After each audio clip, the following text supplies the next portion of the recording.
Bapak Ibu jemaah salat subuh yang dirahmati Allah, subuh hari ini kajian hadis Tuhfatul Ahwazi kita, hadis tentang Ramadan. Karena beberapa hari lagi insya Allah kita bertemu dengan Ramadan. Hari ini tanggal 24 Sya'ban. Karena beda satu hari dengan bulan Masehi. Hari ini tanggal 23 bulan Masehinya, Sya'bannya 24. Itu berarti ada 6 hari lagi atau 5 hari lagi kita bertemu dengan Ramadan. Oleh karena itu Rasulullah SAW dalam hadisnya, dan hadis ini yang kita bahas pada subuh hari ini, saya bacakan hadisnya. An Abi Hurairah radhiyallahu anhu qala Rasulullah sallallahu alaihi wasallam, Atakum Ramadan syahrul mubarak, faradallahu azza wa jalla alaikum siyamahu, tuftahu fihi abwabul jannah wa tughlaqu fihi abwabun nar, wa tughaddu fihi ma'aratus syayatin, lillahi fihi laylatun khairun min alfi syahr, man hurima khairaha faqad hurima. Hadis ini hadis sahih melalui sahabat Abu Hurairah radhiyallahu anhu. Di dalam hadis ini Rasulullah SAW menyampaikan kepada para sahabat. Jadi ini hadis ini disampaikan menurut ulama, disampaikan Nabi hadis ini sebelum Ramadan. Karena dalam hadis ini Rasulullah mengatakan, faqala Rasulullah SAW, atakum Ramadan. Kata Nabi, akan datang kepada kalian Ramadan. Berarti ini disampaikan Nabi sebelum Ramadan. Akan datang kepada kalian Ramadan, berarti yang datang itu Ramadan kepada kita. Bukan kita yang bertemu Ramadan, tapi Ramadan yang bertemu kita. Itulah sebabnya para sahabat, kalau saat-saat Ramadan akan datang, adalah hari-hari yang membahagiakan bagi mereka. Tapi di saat Ramadan itu akan selesai, maka itu saat-saat yang sangat menyedihkan bagi mereka. Makanya sering mereka mengatakan, qad zahaba Ramadan. Kalau sudah di akhir-akhir Ramadan, mereka akan mengatakan, sebentar lagi Ramadan akan pergi. Oleh karena itu jauh-jauh hari Nabi SAW mengingatkan kepada para sahabat akan datangnya Ramadan. Makanya dikatakan atakum Ramadan, akan datang kepada bulan Ramadan. Tujuan Nabi adalah agar para sahabat menyambutnya. Kenapa disambut syahrul mubarak? Karena Ramadan itu kata Nabi SAW membawa hadiah. Hadiahnya keberkahan. Jadi Ramadan itu tamu kita yang datang ke kita membawa hadiah.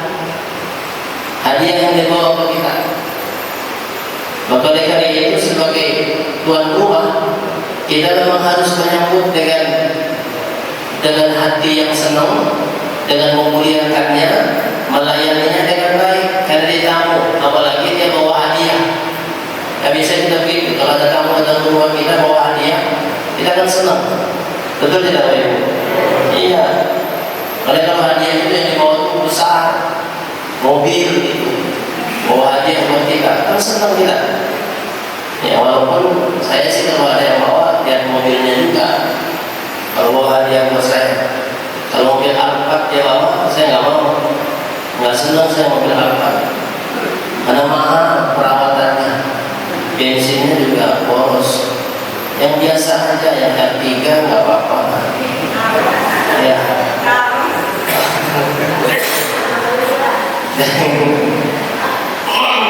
Bapak Ibu yang dirahmati Allah, Ramadan itu membawa hadiah buat kita, tentunya keberkahan. Dan keberkahan itu bukan hanya satu hadiah, tapi dari seluruh sisi kehidupan kita. Itulah sebabnya kata Nabi, sambutlah Ramadan, karena dia membawa keberkahan. Lalu kemudian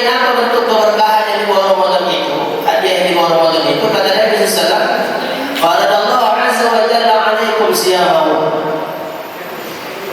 Di bulan itu kata Nabi, Allah wajibkan kepada kalian berpuasa. Jadi bentuk keberkahan yang pertama di Ramadan itu adalah puasa. Dan itu hadiah yang pertama. Itulah sebabnya Allah katakan, Nabi katakan wajib hukumnya puasa. Jadi jangan mudah kita untuk tidak berpuasa di bulan Ramadan, karena ini wajib hukumnya. Seseorang yang sudah balik, muslim, balik, berakal, dia sengaja meninggalkan puasanya satu hari di bulan Ramadan itu dosa besar.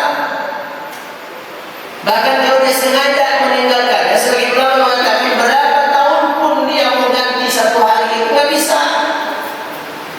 Hukumnya wajib. Ya. Oke, kalau ditanya kepada kita apa amalan yang paling utama di bulan Ramadan?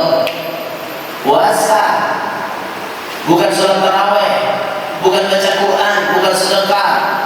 Tetapi amalan yang paling utama di bulan Ramadan itu adalah puasa. Yang lainnya bonus. Ada Ramadan juga disebut dengan bulan bonus. Contohnya bonusnya ini, Bapak Ibu. Rasulullah mengatakan, man fattara sha'iman, barang siapa yang memberikan bukaan buat orang yang puasa, maka baginya pahala orang yang puasa itu satu hari itu untuk dia, tanpa mengurangi pahala orang yang puasa tersebut. Jadi kalau satu orang kita kasih bukaan, satu hari pahala puasa kita dapat. Bagaimana kalau 10 orang? Berarti berapa hari, Ibu? 10 hari. Kalau 30 orang, 30 hari, sebulan, berarti kita dapat pahala puasa sebulan. Kasih bukaan buat orang 30 orang. Berarti nggak usah puasa kita, Ustaz. Setuju nggak, Bapak Ibu? Kasih aja 30 orang, sama dengan sebulan pahalanya. Kita dapat puasa sebulan. Setuju nggak? Kenapa emangnya? Kalau mau enaknya, kenapa tidak bisa? Karena puasa itu ibadah pokoknya. Bapak Ibu sama dengan ke mall, belanja ke mall. Bulan Ramadan itu banyak tuh. Pokoknya ke Grand Mall. Grand Mall udah tutup. Kemarin saya ke sana tutup, balik lagi saya. Enggak? Oh iya. Ya pokoknya semacam-macam itulah. Bapak Ibu nanti lihat di situ, buy one get one, ada tidak? Kan biasanya ada tuh, buy one get one. Artinya apa? Beli satu, dapatnya dapat dua. Beli satu gratis satu, dapatnya dua.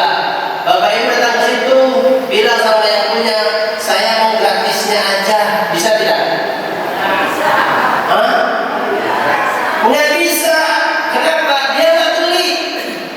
Pokoknya itu adalah beli, baru dapat dia gratis. Tapi kalau dia tidak beli, nggak dapat. Pokoknya adalah puasa. Kalau dia tidak puasa, ngasih orang bukaan, dapat nggak pahalanya? Dapat, tapi dosa dia meninggalkan puasa hari itu menghapuskan semua pahala yang dia berikan kepada orang lain kepadanya. Itu bahayanya ibadah pokok itu penting. Sama dengan sholat. Sholat itu ibadah pokok dari seluruh ibadah kita. Pokoknya sholat. Seseorang yang tidak sholat, apapun yang dilakukan olehnya dihapus oleh Allah. Maka hati-hati ini tentang sholat. Dan puasa bersama di bulan Ramadan. Mau enaknya doang masih bukaan buat orang, dia nggak puasa. Iya kan? Iya, kecuali kalau dia sakit atau dalam perjalanan, barulah boleh dia tidak puasa. Tapi kata Allah, fa'iddatun min ayyamin ukhar, ya pada hari yang lain. Kalau sakit atau perjalanan, itu juga sakitnya dia. Nggak semua sakit orang berbuka puasa. Ini sakit, kenapa nggak puasa? Sakit sih Ustaz. Apa sakitnya? Ini di kaki saya ada cantengan. Cantengan itu nggak membuat puasa itu jadi batal. Ada hubungannya. Itu tidak Ibu. Cantengan itu memang cantengan itu bukan sakit.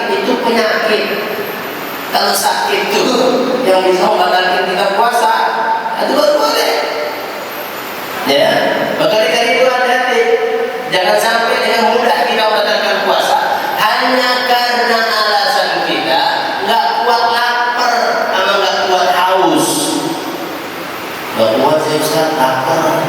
Nah emang konsekuensi puasa emang begitu. Ada nggak orang yang puasa nggak lapar? Nggak ada. Kalau lapar ya wajar, kalau puasa dia tidak bisa. Itu bentuknya itu hadiah puasa. Karena tidak ada bulan lain yang Allah wajibkan puasa kecuali Ramadan. Lalu yang kedua, Nabi SAW katakan dalam hadisnya, "Tuftahu abwaabul jannah." Di bulan Ramadan itu kata Nabi, pintu-pintu surga dibuka. Bapak Ibu masih ingat berapa pintu surga? Masih ingat tak? Nah, gimana kita masuk surga? Pintunya kita nggak tahu berapa. 8 pintu surga itu ada 8. Nanti di bulan Ramadan Allah buka semua tuh pintu surga 8. Kalau tingkatannya berapa surga? 7. Dikit amat. Nabi SAW mengatakan, "Inna fil jannati mi'atu darajah." Sesungguhnya surga itu kata Nabi 100 tingkatan. Tingkatan satu dengan berikutnya jaraknya kata Nabi bainas samai wal ardh. Jaraknya antara langit dan bumi, antara satu tingkatan dengan tingkatan berikutnya 100 tingkatan surga itu. A'laul firdaus kata Nabi, yang paling tinggi surga itu tingkatannya firdaus.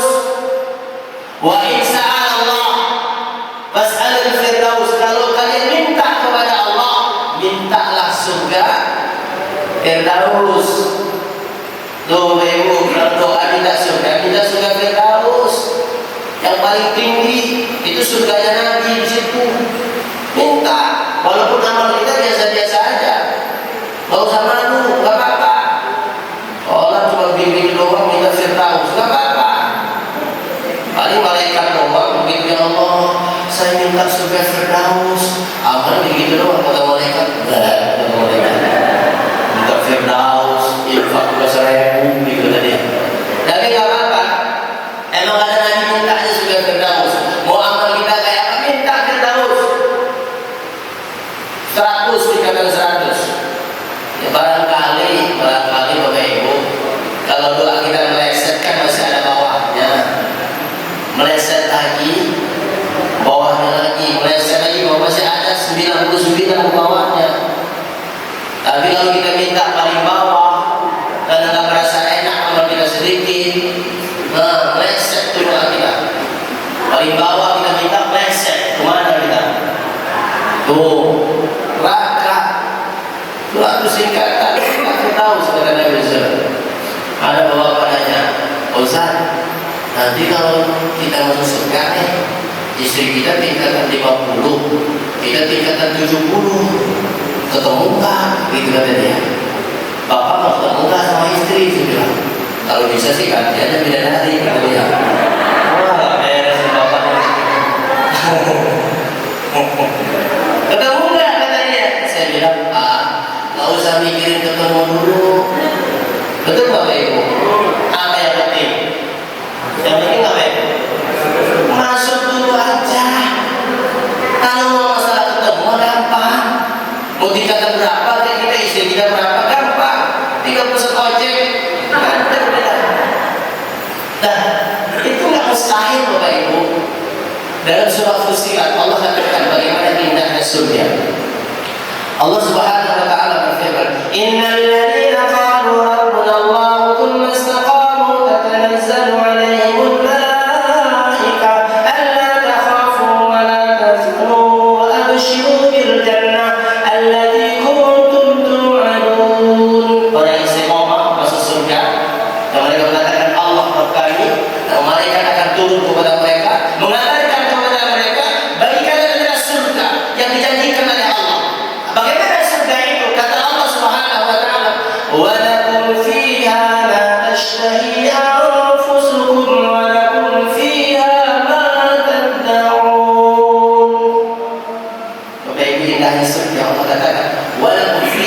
tashtahi anfusukum. Di surga itu kata Allah, apa yang terlintas dalam pikiranmu sudah ada di hadapanmu. Itu surga. Jadi kita cuma pengen doang nih dalam pikiran kita nih. Udah ada di hadapan kita. Jadi kalau bapak nanti di surga, saya pengen istri saya, ada langsung. Tapi bentuknya tak begini lagi. Maksudnya itu, di surga itu kan Nabi sudah katakan, usia orang di surga itu usianya 30 sampai 33 tahun. Itu usia orang di surga nanti semuanya. Walaupun meninggalnya usia 80 tahun, nanti di surga 33 tahun usianya. Jadi kita sudah tua-tua ini jangan khawatir. Nanti kita muda lagi insyaallah. Ya, di surga usianya segitu kata Nabi, 33 tahun. Ya, jadi tenang aja, nggak usah khawatir yang tua-tua. Ya, namanya adalah mendalam. Begitulah indahnya surga. Makanya kalau masalah ketemu gampang, dan itu nggak mustahil surga kayak begitu. Apa yang terlintas dalam pikiran kita sudah ada di hadapan kita, nggak mustahil. Orang di dunia aja nggak bisa begitu. Betul nggak Ibu? Buktinya kalau kita mau sesuatu tinggal ngetik doang, langsung di depan. Oh, kita mau ke rumah doang. Betul tidak? Iya, itu dunia. Bagaimana dengan surga?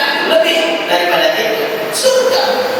Bapak Ibu yang dalam begitu indahnya surga. Jadi buka Allah pintu-pintu surga di Ramadan. 8 pintu surga dibuka oleh Allah. Tapi Bapak Ibu jangan bayangkan pintu surga dibuka seperti pintu masjid. Tidak. Ini bahasa Nabi, bahasa kias, majas. Maksudnya apa Nabi SAW itu? Dibuka pintu-pintu surga itu simbol ampunan Allah. Berarti kalau kata Nabi dibuka pintu-pintu surga, yang dimaksud pintu-pintu surga adalah pintu-pintu ampunan Allah. Jadi selama Ramadan itu pintu-pintu ampunan. Berarti bukan hanya satu pintu ampunan Allah. Seluruh pintu-pintu ampunan Allah dibuka di bulan Ramadan. Itulah sebabnya kalau ada orang yang bertemu Ramadan tapi dosanya tidak diampuni, nauzubillah. Ada tidak? Bapak Ibu? Enggak ada yang jawab nih. Ya habis ini kita sarapan. Ini pengajian terakhir ya rehat. Habis ini kita sarapan. Di rumah masing-masing. Ya. Sampai mana tadi? Sampai sarapan. Jadi Bapak Ibu, itu pintu-pintu surga dibuka oleh Allah. Jadi bukan maknanya itu pintu ampunan dibuka lebar-lebar oleh Allah. Bukan. Pintu ampunan dibuka sebanyak-banyaknya oleh Allah. Makanya di bulan Ramadan itu bisa jadi pintu ampunan melalui istighfar Allah buka, atau melalui sholat sunnah Allah buka, melalui baca Quran Allah buka, melalui sedekah bisa jadi Allah buka pintu ampunannya. Artinya melalui amalan-amalan itu bisa jadi dosa kita diampuni oleh Allah. Itulah maksudnya pintu-pintu ampunan dibuka banyak di bulan Ramadan. Maka kalau ada orang tidak diampuni dosanya, ya gimana ya? Tapi malaikat Jibril kesal, Bapak Ibu. Jibril itu kesal kepada orang yang tidak diampuni dosanya ketemu Ramadan. Buktinya apa? Jibril doa diaminkan Nabi SAW. Kalau Ibu masih ingat kan pada sampaikan hadisnya, ketika naik mimbar, Rasul naik mimbarnya, lalu kemudian Nabi mengucapkan amin, amin, amin. Itu salah satunya doa malaikat Jibril berdoa kepada Allah tentang orang yang bertemu Ramadan. Doanya bu'dan liman adraka Ramadan falam yughfar lahu faqultu amin. Kata Nabi, tadi Jibril datang kepada aku dan berdoa kepada Allah. Doanya apa? Celakalah orang bertemu dengan Ramadan tapi dosanya tidak diampuni oleh Allah. Kata Nabi, amin. Bapak Ibu bisa bayangkan yang doa Jibril, yang aminin Nabi, kira-kira doanya jawab atau tidak? Celaka itu kita kalau kita Ramadan dosa tidak diampuni. Karena begitu banyaknya beribu ampunan kepada Allah. Makanya maksimalkan tuh. Lalu yang kemudian yang selanjutnya dalam hadis ini, pintu-pintu neraka ditutup. Itu juga yang dibayangkan seperti pintu masjid ketutup, enggak. Karena ditutup atau dibuka dan neraka surga di bulan Ramadan, enggak ngaruh buat kita. Kita kan masih hidup, belum ada masuk neraka. Jadi maksudnya ditutup pintu neraka itu apa? Pintu-pintu maksiat harusnya dalam diri kita ini ketutup di bulan Ramadan. Makanya dijaga lagi puasa. Jangan bermaksiat, jangan bikin dosa. Karena pintu neraka ditutup oleh Allah.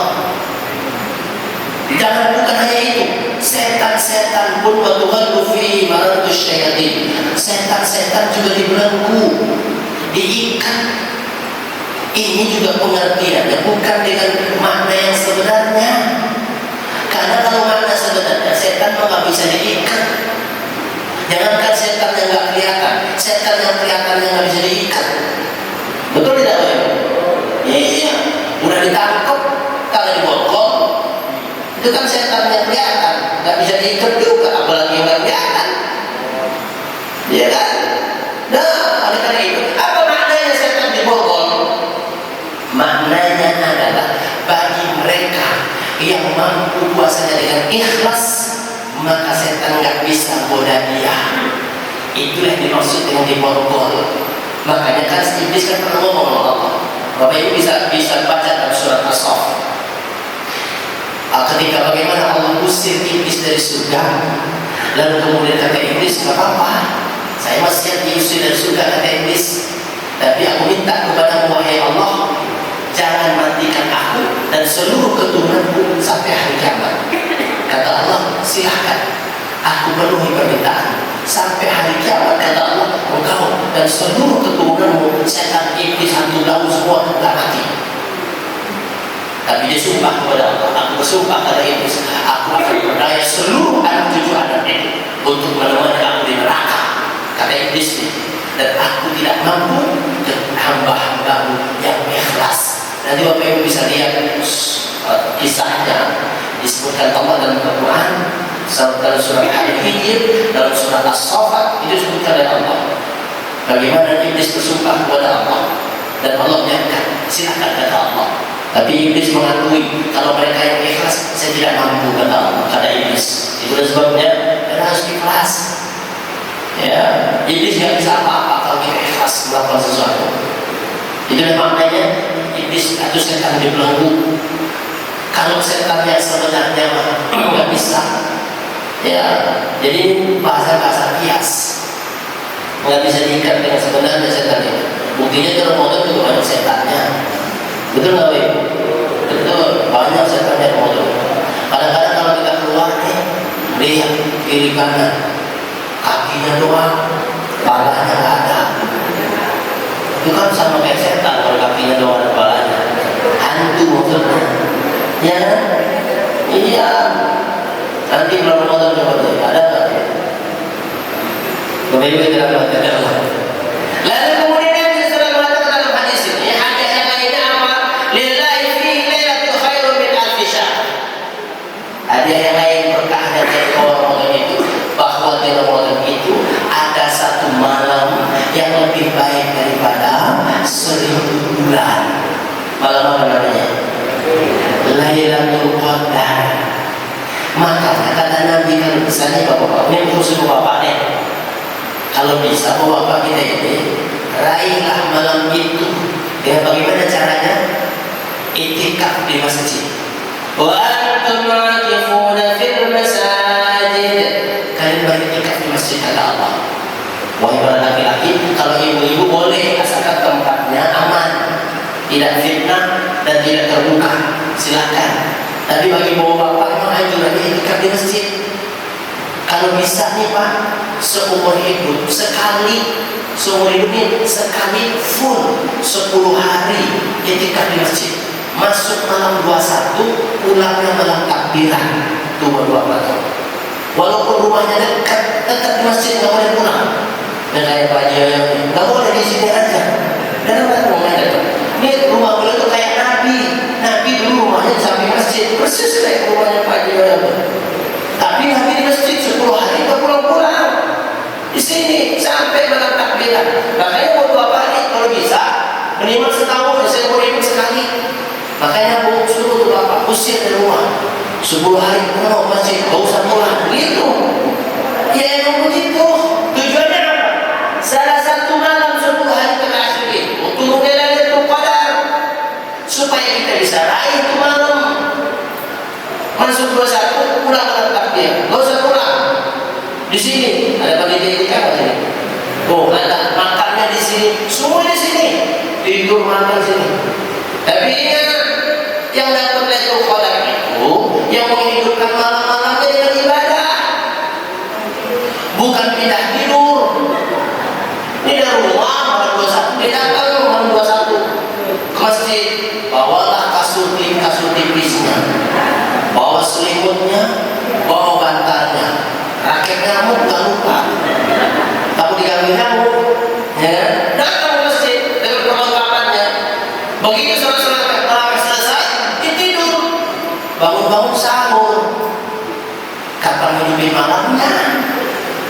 Bangun-bangun sahur. Paginya dia ngomong, kayaknya semalam saya dapat. Dapat apa? Orang tidur doang. 10 hari terakhir itu malam-malamnya dihidupkan, kata Nabi. Bolehlah habis tarawih 1 jam atau 2 jam habis tarawih kita tidur. Jam 12 ke atas bangun, hidupkan malam itu dengan apa? Ibadah kepada Allah, tilawah Quran, berdoa, zikir, istighfar sampai sahur. Agar apa? Lailatul Qadar kita bisa raih 10 hari terakhir. Makanya Nabi itu gak pulang-pulang. Dulu Nabi, Pak, Bapak Ibu, dulu Nabi saking gak keluar dari masjidnya, ketika Aisyah mau menyisirkan rambut Nabi, itu dari jendela masjid, kepala Nabi dikeluarin, Aisyah nyisirin dari luar. Nah itu Bapak juga begitu, keluarin semua kepalanya dari jendela ke masjid. Ibu-ibu dari luar nyisirin semua. Orang pada lewat, kenapa jamaah lima begini? Tapi itu hadisnya digambarkan seperti itu. Saking Nabi itu tidak keluar dari masjid, karena itikaf itu berdiam diri di masjid 10 hari terakhir, hidupkan malam-malamnya. Dan di situ turun Lailatul Qadar. Karena kalau kita dapatkan malam itu 1000 bulan itu, kalau dijadikan tahun jadi berapa tahun? 80-an tahun sekian lah. Coba, kira-kira kita sampai nggak usia kita 80 tahun? Kira-kira orang-orang jawabnya sih. Sampai nggak kira-kira 80 tahun usia kita? Saya tahu, saya enggaknya nggak nyampe kita. Iya. Kalau nggak nyampe, kita dapat Lailatul Qadar itu 80 sekian tahun, dosa kita diampuni oleh Allah. Tapi jangan terlalu pede. Saya ini nggak pernah dapat, Ustaz. Emang tandanya apa? Nggak ada tandanya.